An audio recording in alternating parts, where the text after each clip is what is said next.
you ever heard of a Duran? Yes?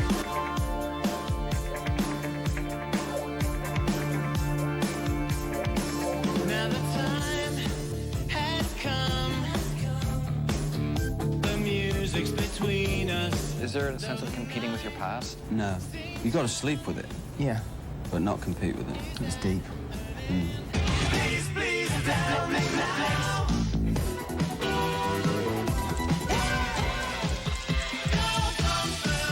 We're a little family that's constantly evolving. We always wanted to be a band that had a voice and a band that connected with people and touched people emotionally. That was what it was about. And we had a great common aim and a huge power that when the five of us came together, we had it. This is half the reason we got back together. The other half is out there. Thank you.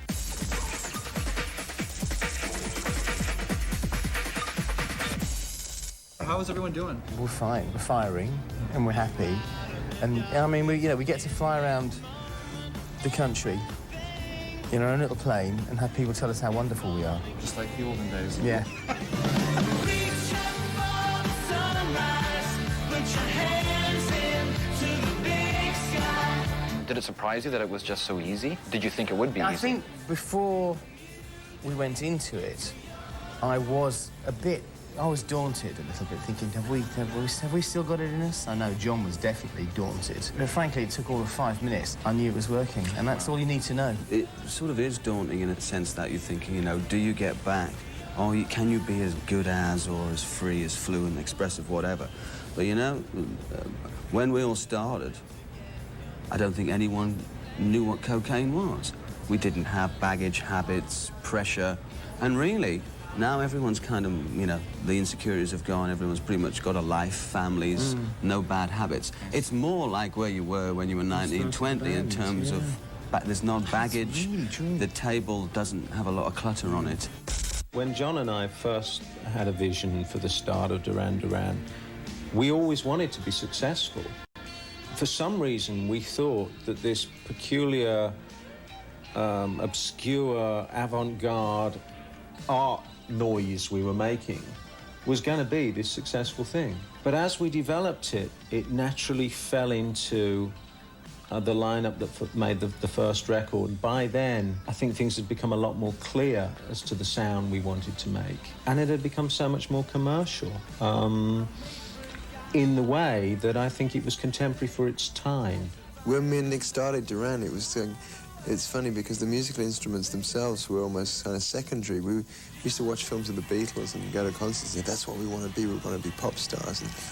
And then we used to give this a lot of thought and say we want to be pop stars for months and months and years, and then we kind of figured that we ought to learn to play an instrument. You know, it wasn't the other way around. You know, most people learn to play instruments as they're a kid and that takes them into a band. It was like the egg before the chicken for us.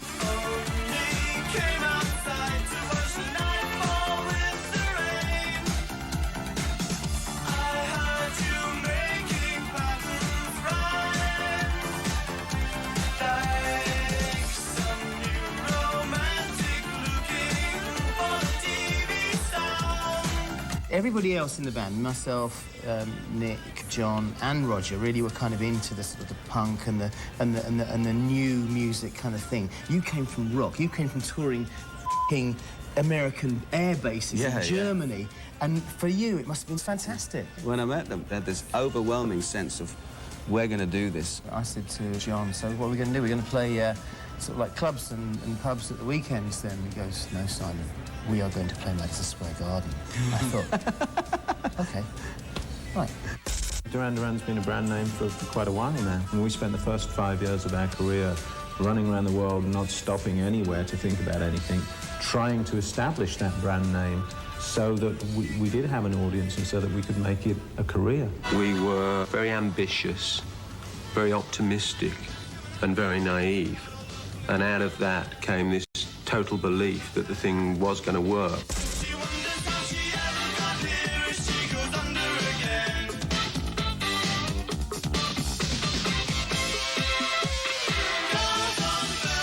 there was this big thing in the 80s about Duran Duran and the Beatles. I mean, this comparison, which we just thought, great, fine, you want to compare us to the Beatles? Go ahead. How do you feel about all the talk in the media of people comparing the effect that you have on fans to Beatlemania? Well, I mean, it's very flattering, obviously, to be compared to possibly the most successful pop group ever. But, however, we don't take it too seriously ourselves. I mean, I think that was something that happened 20 years ago, and they were the first, is why it happened, one of the reasons why it happened. And we're not really comparable. I mean, I'd like to think we're sort of creating our own history as opposed to living off somebody else's. The Screaming Girl syndrome is really where the comparison ends. You know, you can't take it any further than that.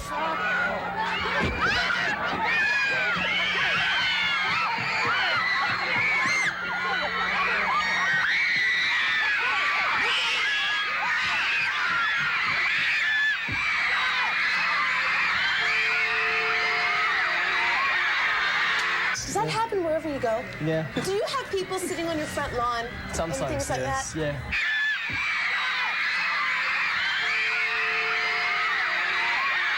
We've seen some horrific stuff. I mean, in North America, it's just been frightening.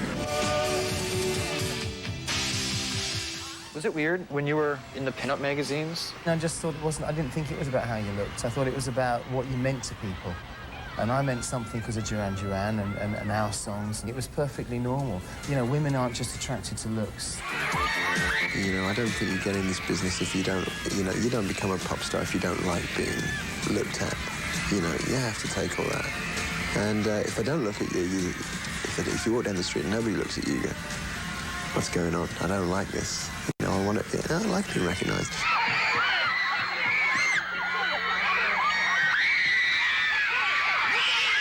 It's very strange looking at that now, actually, and seeing all the things that we went through. I couldn't possibly imagine it happening now. Thank goodness that does happen to bands when they're young. It's very bizarre. You wouldn't want people our age running after us.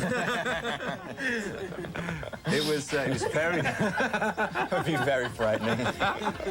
Did it surprise you when you were writing songs that had this lyrical depth and maybe a certain level, almost a cerebral thinking kind of level, dealing about planet Earth, for instance, when girls were screaming? And there was such a paradox there. I mean, there were a bunch of kids, girls who were just trying to see what's down our trousers, and there we are singing songs like, you know, Is There Anyone Out There, Planet Earth, Waiting for the Night Boat, Careless Memories, which are quite sort of heavy personal statements, you know. But I think what we didn't realise was that that was very much part of our appeal, and that's what we realise now, is that that's what turned people on as much as what was down our trousers. I like sexuality generally. I think it's one of the things that makes people really interesting. You know, it's one of the things that makes us different from animals. And I enjoy it, and I think we use it in a subtle way in our work. Sometimes not so subtle. When is it wrong in music? When it's forced, of course. I thought The Kiss was just sort of stupid and crass, personally. That wasn't sexy, that was just trying to shock. Yeah. That's what I don't like, and that's kind of what happened, I think, at the Super Bowl as well. But you see, it's trying to grab attention. We've never, you know, there's never been any shirts off in this band. The ab-fab thing in life. Yeah, it wasn't dropping it and grinding it. No. And we've never, ever even touched it. Some people, that's all they got. So you can't, it's a bit sad, really. That is all they've got. We got music. People who are writing their own music in their own way and trying to write good music, those are the people who are going to succeed. And that's the way we try to approach it. It's history, and sure, I like to think about it. I'm glad that it was me who experienced that thing. You know, I'm glad that I was in Duran Duran. I'm glad I'm in it now, though, and I've got a future, and I think that's more important.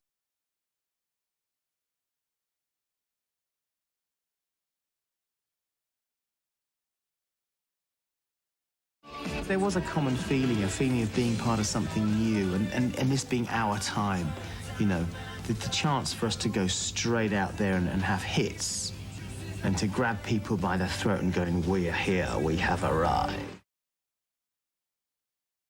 I think things were getting very stagnant in England just after the punk thing died out when the Sex Pistols split up. Things were getting very boring, and it was about time that people stopped reviving things. There was the rockabilly revival and the mod revival, and there was Ska revival, Stax revival, new psychedelic revival. It was getting really boring. When some new bands like us came out, it was like a breath of fresh air to a certain extent. Had we been 5 years older, we would have played like the Sex Pistols, but because we weren't, the spirit of our age was to find something new, and we were concerned with being new and different. With the press, you know, they've tried to put us in every possible bag they could.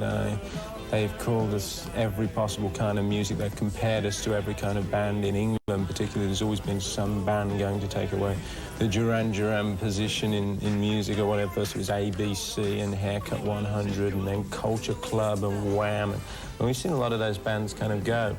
And we still always said all along that it was just Duran music. It was modern music. It was something we were trying to create. We had some ideas and some concepts of putting things together differently than anybody else.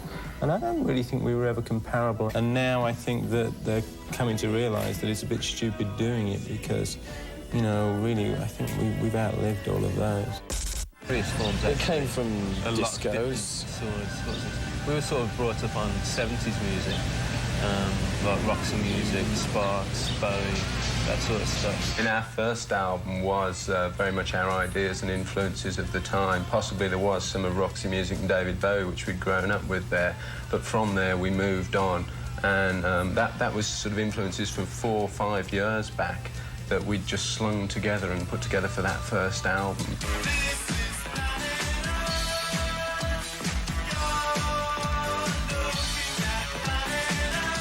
The second album we wrote in sort of 6 weeks, recorded in another 6 weeks, and we wrote it all together as new songs, and that is why to us the new album is a lot stronger. It's very much the first proper Duran album with our own identity.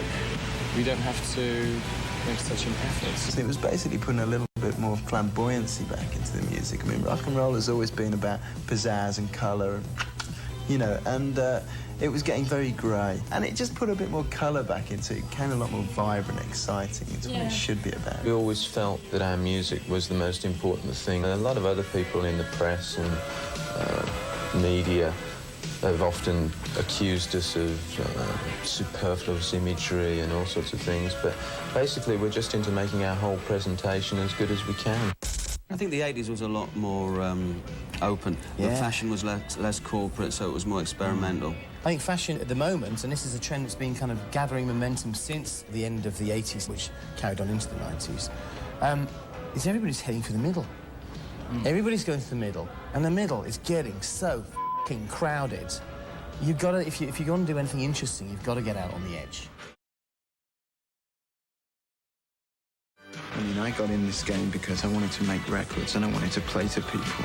And when I was told that I had to make these little films, you know, these mini dramas, I was like, this is ridiculous. I don't want to do this. We got a very deep relationship, I guess, with video. At times we've denied it, I think.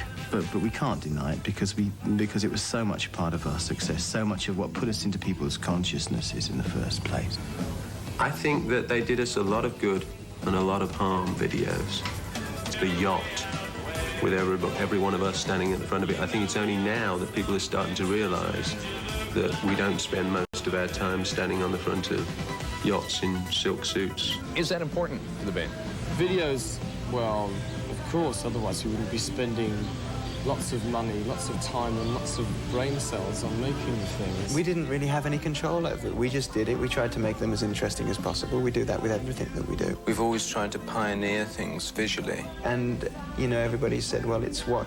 I don't think video made us. I think our constant hard work. Yeah, right. And when somebody actually comes along and says that to you after what you've been working at, you actually take it as a bit of an insult. It's like saying, you know, you're only there where you are because a certain video. I think it's a very powerful medium that you can use to your advantage to help the song become more three-dimensional. But really, unless the song's good in the first place, and then the video is derived from the song, you're not really anywhere. And you can hope, and you can dream, and you can wish for something, and work hard and see what you achieve. I mean, we haven't really stopped for 5 years, and it's been a lot of work, but worth every second of it. I mean, who doesn't want to make money? Who doesn't want to be rich? But we want to do it sort of, and I think a lot of people want to do it on their own terms. We don't sort of change for anybody or whatever. We want to do what we want to do. It's coming up with something which is new, which is honest, which people want to have, and that's how you make profit.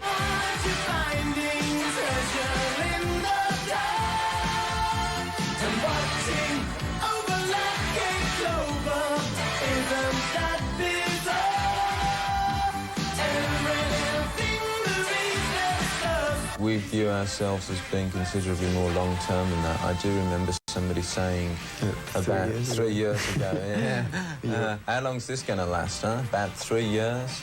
And I mean, now we are sort of a lot bigger than we've ever been before. And I still feel we've got a long way to go. I mean, I've still got loads of new ideas. I'm only 21 now. You know, I've got hundreds of new ideas. I'm sure John has and everybody else has. And when we get together and write songs, which is what it's all about, to start the whole thing rolling for the touring and the videos and everything else, then we sort of, when all 5 of us are together and we can play around with the instruments and things, we always come up with things that I think are new. And the day we don't have new ideas and a direction we want to go in, then it'll start getting a bit boring.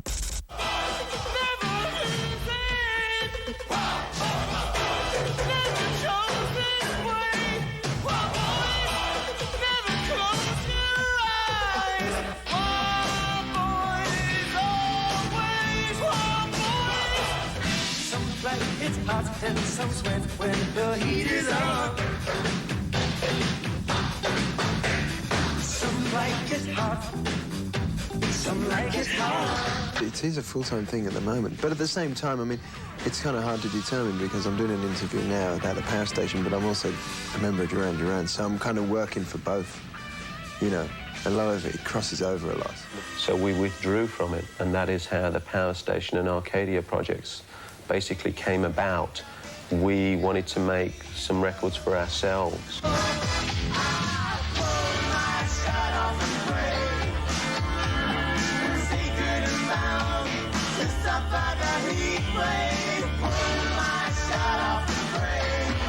Well, let's face it, that's what Arcadia and Power Station were all about. It was about us going out into the wild blue yonder and picking up as much experience and inspiration as we could from outside, then coming back and working in a very, very tight unit.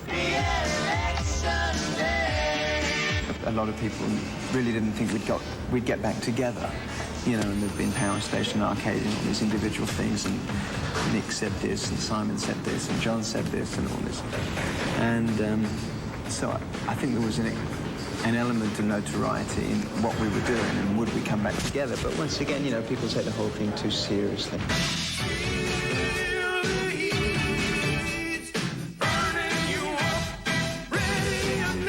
Why did Roger leave?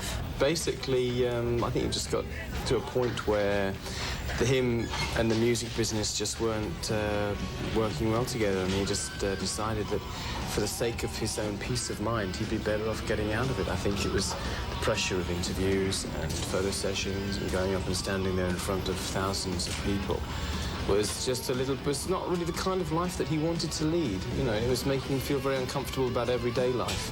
So he got out then. The ironic thing is because 2 of them left it, you know, in the same time frame, it appeared that there was a big, you know, like a big gap and 2 factions, and it wasn't that at all. I mean, Andy left for completely different reasons from Roger. I mean, Andy, rather than get in the music business, Andy just wanted to do his own solo thing. People say I'm crazy, just At the moment, we're very happy with what we're doing, and you know, it's good to be back together again. And I think with this so much, we're so revitalized. you know, there doesn't seem any point. We've tried, we've worked with a lot of other people. You know, we've done from everything from Band Aid to all our solo things. I mean, we've worked with like everybody over the last couple of years, and we've realised we still make the best music with each other. So. That's why you're in the kingdom.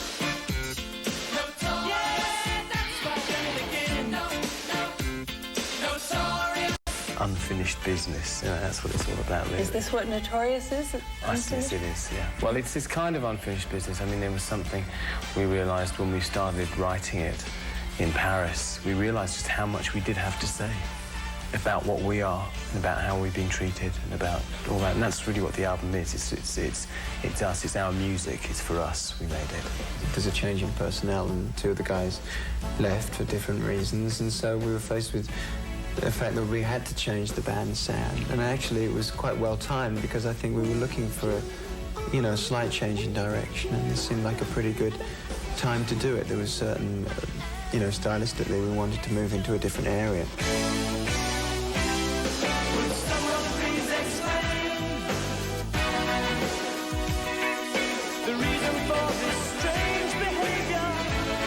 The most important thing is we're better off as, with each other. We can try solo work. We did Arcadia, we did Power Station, and when we got back together, it was phew, thank God we're back together. We just felt that we could work so much better with each other than anybody else. And that we could create something much better together than as solo artists. I like being in a band. I like it. I like going on the road in a band. I like being with a bunch of guys who do silly things from time to time. It feels good. Who's going to play guitar? Warren Cucurullo. Really? Who plays on the album a lot, actually, and he was in Missing Persons. He played with Frank Zappa. Best kept secret in rock and roll. I can't think about dancing. All I think about is you. When I got hired as a guitar player for Duran, they had just gone through this big change, losing a guitarist and a drummer. So since we got on good and everything from the beginning, and my guitar style suited their music, that was the initial thing that they needed, was the guitarist. And just for them to decide to carry on as Duran Duran with three guys, losing two members of the group was a big decision. So for me to come in immediately with them not really knowing me and say, okay, we're going to write songs together. I mean, we had to live together a little bit to get to this point. And I just sent them some videos that I had done with Missing Persons and a little bio, and I had a track record of songs that were played on the radio already, so I felt like I was, they were getting more than a guitarist if they got me in the band. Plus, I look cute and everything. It just fits the whole.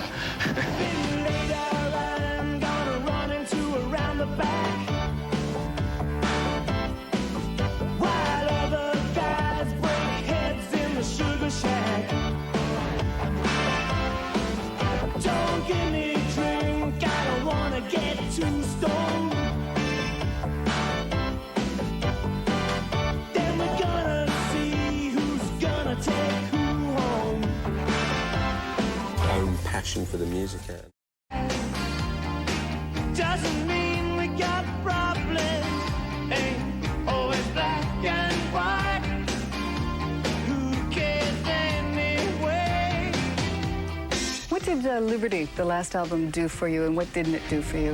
It didn't give us a hit. I think what it did for us was gave us a stepping stone towards this album. Our will to survive and carry on together because of our own passion for the music and the fact that we believe in Duran Duran dragged us through everything. We've been through a bit of a rough patch, and now we're kind of getting back on top, and I just hope it lasts, and I hope this is for real, Because for us, it is.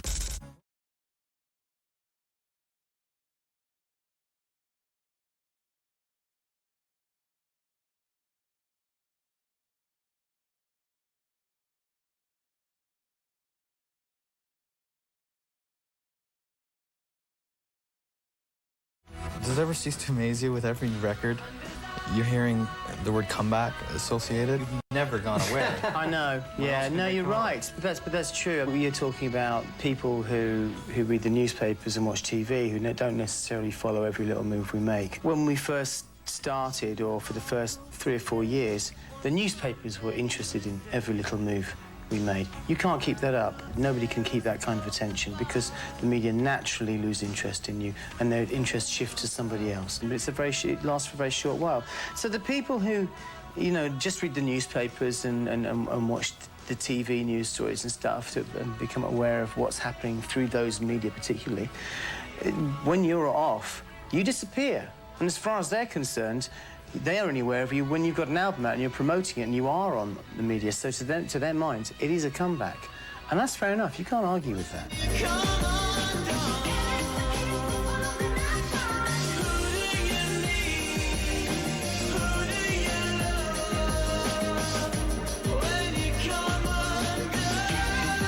We shot yesterday, Your Star, here in Hollywood. We found it. Those were the good old days. That was only like 6, 7 years ago.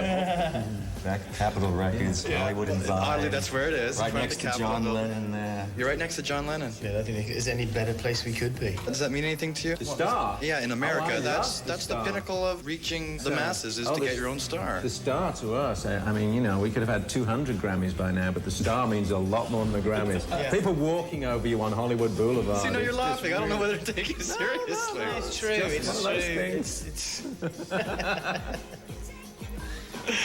That's the problem with Nick, isn't it? You just don't know. I've had to deal with that for nearly 20 years. It just proves that what we do is entertainment, because we got a star. Duran played all the music live and busted out the lyrics with the Furious Five. But still put the money in our hands while the Furious kick right lines with Duran.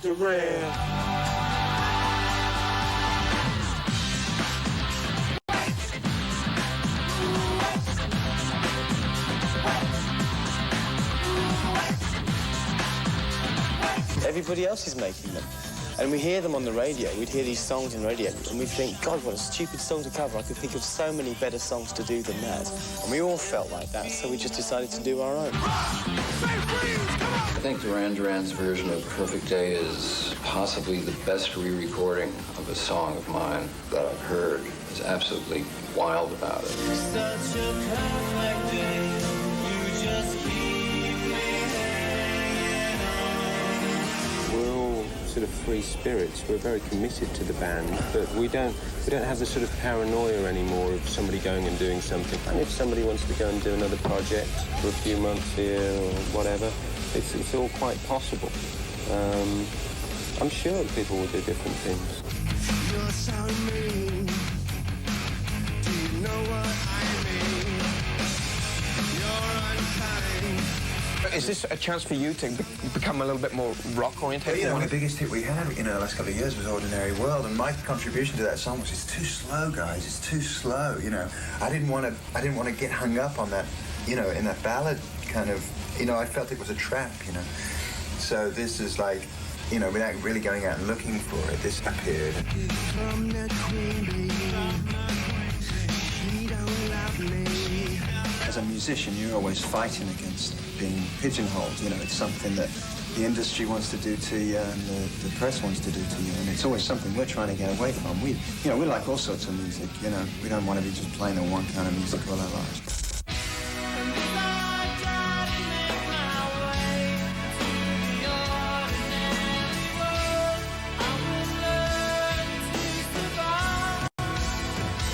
Is it difficult to look back when you're still active in it? It's not difficult to look back. I mean, it's not that we don't sort of finish work and then sit in the bus on the way back to the hotel and go, remember the good old days. You know, we play songs that we wrote, you know, over 15 years ago, and we play them good in front of an audience that really love it when we play them. We get a big thrill off that. They do remind us of when we wrote them. They do kind of remind us that we've got a history, and it's a great history. It's a great fun history. That's really what it is for us.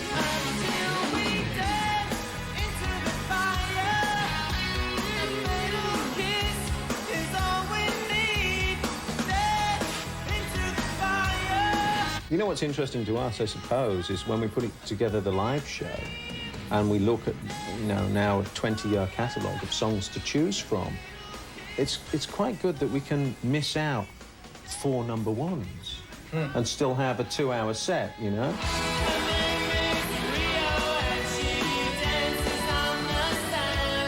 Some of the songs that I love the most are the ones that, in a way, are the biggest millstones around our necks, things like The Reflex. I absolutely love doing that. I don't know, it takes me somewhere very special. It doesn't transport me to a time. It just brings the time back up to where I am. And I can see it working on other people in the audience when we play it live as well. It's an amazing thing, that is.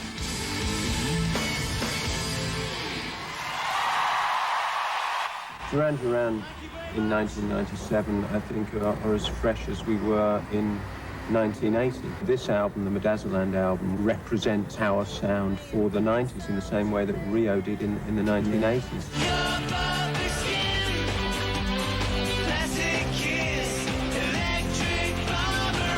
When you think about radio programmers and their perceptions, it's like we're a band who's an older band, who's been around for over a decade and a half, who can make really up-to-date modern music, and they don't know how to deal with that. Well, you know what, though? But people didn't want that Duran Duran. That's the other thing.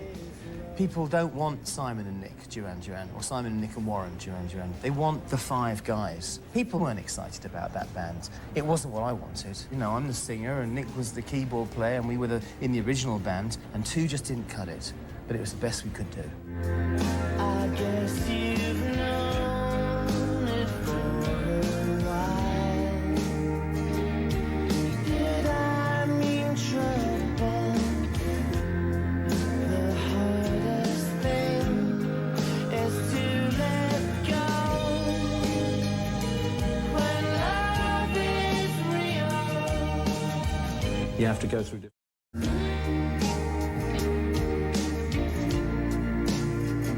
So you feel that what you're doing is going to be something that will carry over through the entire 80s? Oh, yes, and well into the 90s, maybe even into the 21st century. The hardest thing is to let go. When love is real. Pop Trash, tongue-in-cheek title. Is it a poke at the business? It's not really a poke at the business at all. It's, I think it's just, I think we see this kind of pop trash culture that surrounds us, i.e. television, pop, music, art and commercialism, and all the edges have become very blurred, and that to us is pop trash, and that was just a statement. It's just kind of saying, well, that's kind of how it is, but it doesn't mean it's not valid, and funny enough, we fit right into that, and here's our album. You can't face it. The hardest thing is to let go. What's happening to Backstreet Boys and NSYNC these days? Bands like that are marketed to get that reaction. It didn't happen with Duran Duran to seek out. The thing is, I think the hugest difference between Duran Duran and the pop acts that are around today is that our background was very different, and we came from a real rock singer, background. songwriter, the whole thing. The Beatles, the Stones, David Bowie, Roxy Music, punk rock. We weren't showbiz. We didn't have a showbiz attitude to the whole thing, whereas I think that's the big difference. It's much more a kind of show business, professional approach, given that they're very young and they're having a great time too. And power to them. There's nothing wrong with what they're doing. And oh lordy, we can't dance. Yeah, Speak for yourself. Well, I've seen you dancing. And that was post-choreographer. Yeah. I know you're meant to give yourself to someone else, not me. I think people have always kind of felt that pop is disposable. Popular songs, they're there for the moment and then they go. That's fine. And that's how it is. I think what you're talking about now more though is an industry that's geared to bands or artists that maybe have two albums, and then they get left behind, and they get the A&R department picks up somebody new. The marketing campaign starts. They build the curve up very steeply. Hang on in there for a couple of years and then just let go. We always seem to be answering to or talking to people who know more about business than they do about music. Right. And, you know, it's like we know the business has its place and everything, but it's too damn corporate. There's always been this a bit of a conflict of interest within a record company. And that is, on the one hand, you've got the guys who want to just bring in whatever it takes and make as much money for the investors and shareholders as possible. And on the other hand, you've got people who really believe in music and the art, and they want to be the channel that brings the music from the artist to the people. There's always been an argument between those two camps, and at the moment, it's the guys in suits that are winning. What have you learned about this business at this Business sucks. Making music is fantastic. So 20 years of making music is wonderful. You have to go through different periods of ups and downs to figure out exactly what it is that you do want to do and what you like about it. The business side of it really is very harsh. You know, it really is dog eat dog, and you know, it's a tough one to survive, particularly for the younger acts. I wonder how we survived it.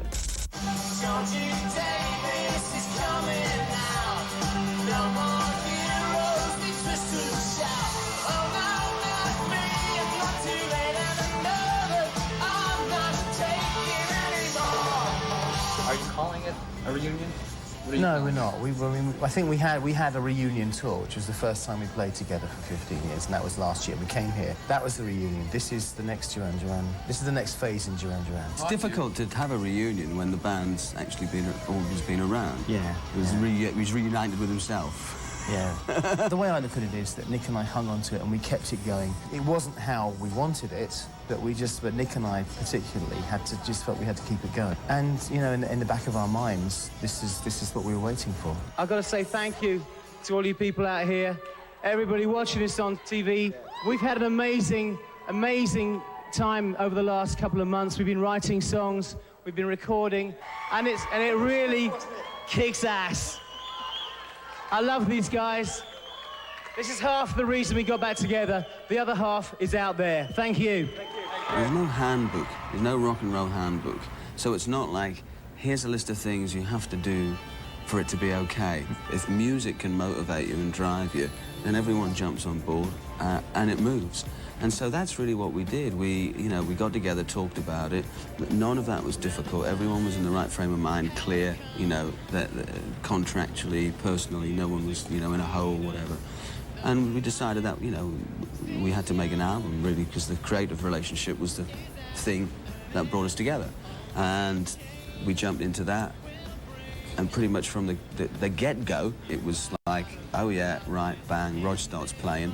And I'm like, you've been playing all the time. He said, of course, I've always had my kit set up. He said, you just never come around and play with me. I'm like, yeah, it's true.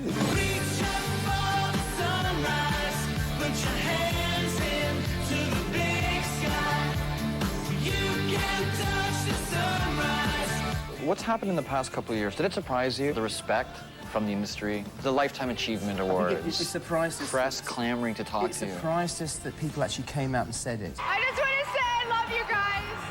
This is like a dream for me.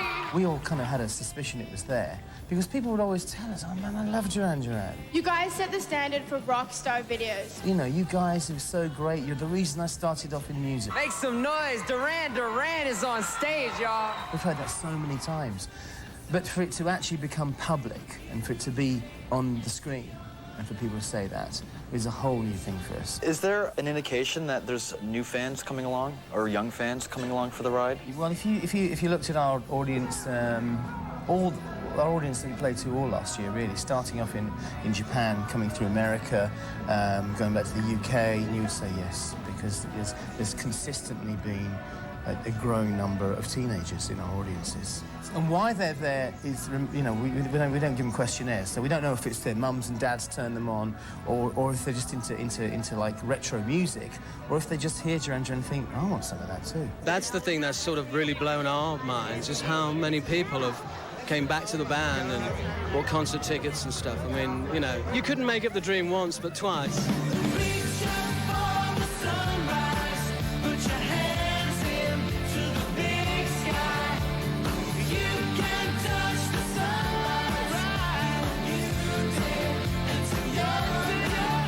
Is there a sense of competing with your past? No. No. You got to sleep with it. Yeah. But not compete with it. It's deep. We're not stupid enough to think we could compete with the past, because you can't. Because you really can't repeat history and for it to be as fresh and spontaneous and as much fun as it was. So we do a new thing, and that's fresh and spontaneous. And then in a couple of years' time, this will be our history. And people will be going, are you going to try and compete with your history, you know, when you came back with astronauts?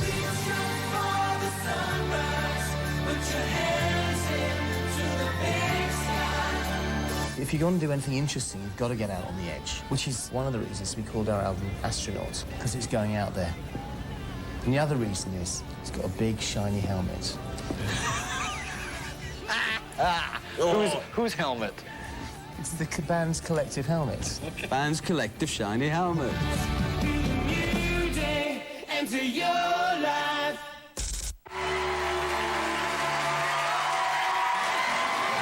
You know, we can trivialise ourselves. We're allowed to. We've been around long enough to. But yet we have got a relevance, and that is that we seem to be able to make statements with our music and our songs, our lyrics, that kind of bring people together, that make people feel better about themselves. You know, because we put into words the kind of feeling that people have and maybe haven't really identified yet. You know, and we're not the only people who do it, but it's a great job. Come say it proud, say it to the